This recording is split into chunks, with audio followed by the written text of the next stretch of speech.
16h-18h sur Europe 1, Historiquement Vôtre. Stéphane Bern. Chaque après-midi dans Historiquement Vôtre vient ce moment où we are very, very happy to play.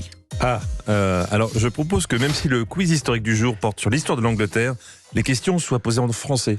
Et les réponses aussi, si ça vous va. Oui, on peut le faire en allemand aussi, si vous voulez. Écoutez, on va dire en français aujourd'hui, on verra pour la suite. If you want. Ok, let's play. Mais vous êtes fluent. Oui, je parle 3 mots. Allez, une question pour vous Stéphane, justement. Qui dit spécial Angleterre dit spécial Inde. Eh oui, de 1500... ça va leur plaire, les Indiens qui nous écoutent.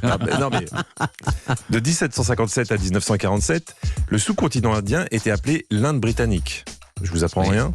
Voici ma question. Le mot shampoing vient de l'hindi, dérivé du sanskrit, vrai ou faux? Je sais que... je me demande, je crois que oui. C'est peut-être... Ça va être peut-être le contraire, du sanskrit dérivé de l'hindi. Tout est possible ici. Je vais dire oui, allez. Vous dites oui? Oui. Allez, on vérifie ça. Vous avez gagné. Vous avez gagné. En hindi, ça donnait champna. Cela voulait dire masser. Au XVIIIe siècle, en Angleterre, Sheikh Mohammed ouvre un hammam dont la spécialité était le massage du cuir chevelu. Ce monsieur est même devenu le shampouineur du roi Guillaume IV. Le nom est resté de là. Voilà. Une question pour Madame Portier-Kaltenbach, qui me regarde déjà méchamment, alors que je n'ai rien dit. Il y a une expression étonnante en Angleterre qui dit « to give your Hancock ». John Hancock était un acteur de théâtre particulièrement beau de l'après-guerre. « Give your Hancock », c'était décrire avec un jeu de mots le moment où un homme voulait donner à une femme ce qu'il avait de plus beau, c'est-à-dire son intimité. Vrai ou faux? Ça me paraît... Quoi? Qu'est-ce qu'il y a? Non, bon, rien. Ça me paraît tiré, enfin si je puis dire, tiré par les cheveux. Ah là, pas que là, en l'occurrence. Oui, pas que. Faites appuyer non, je dirais non. Vous dites non? Non. Eh ben on dit non. Vous avez gagné. Voilà. Vous voyez, vous l'avez. Quand vous voulez, vous y arrivez. Oui, mais j'aime pas gagner au pif, ça m'intéresse pas. Ce qui m'amuse, c'est qu'on sollicite ma réflexion ou ma envoyez-moi vos mémoire. domaines de compétences et puis on va faire les questions en fonction. To give your Hancock, bon, d'accord. Alors allez-y, réponse.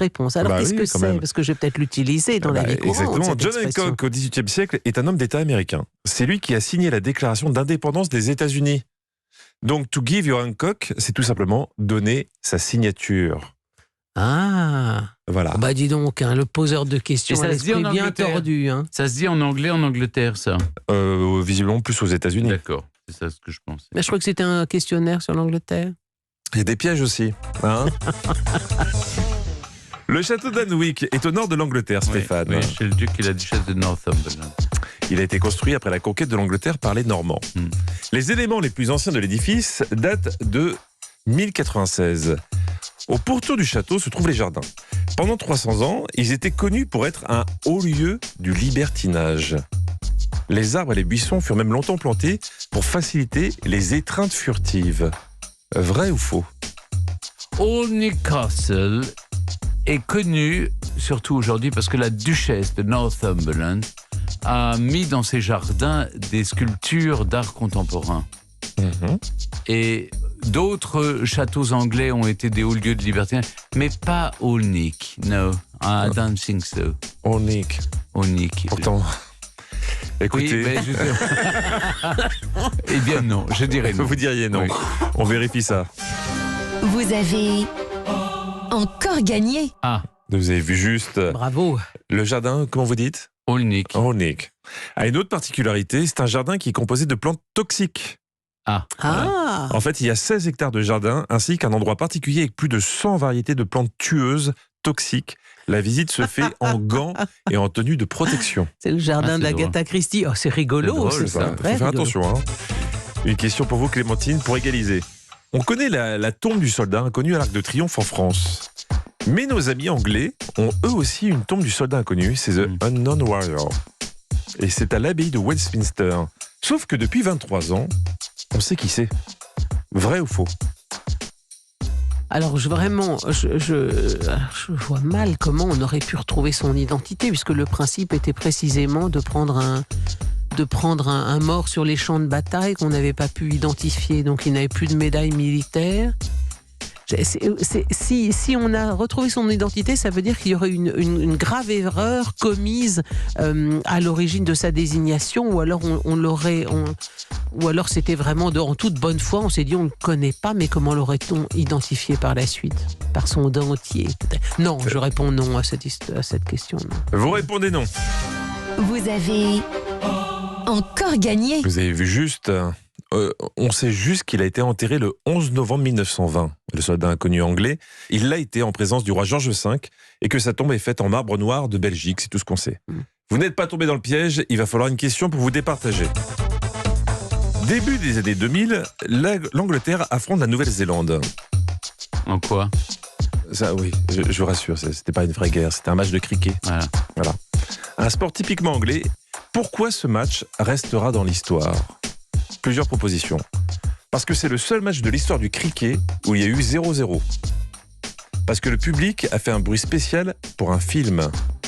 Parce que c'est le premier match international de la Nudist League of Cricket. Un championnat international où des joueurs jouent au cricket, mais nus. 2. Oui, moi c'est le 2 qui me plaisait plus, je vais répondre 3 du coup. 3, les nudistes. Oui. Malheureusement, il a été plus rapide et c'est Stéphane qui remporte ce jeu. C'est ce qu'il y a de plus logique. Le public, à la mi-temps, a poussé des cris et des grognements. Ils étaient 20 000 à le faire et ça a servi pour un film. D'après vous, quel film? Faire des grognements. Un film... Un film épique. Dans Monty Python? Je sais pas quoi. Non, c'était pour le Peter Jackson, le réalisateur. Et le film, c'était Le Seigneur des Anneaux. Les ingénieurs s'en sont servis pour la bataille du gouffre de Helm. Une séquence qui a été tournée en 4 mois pour le film. Ah, c'est rigolo, oui, c'est ça, marrant comme anecdote.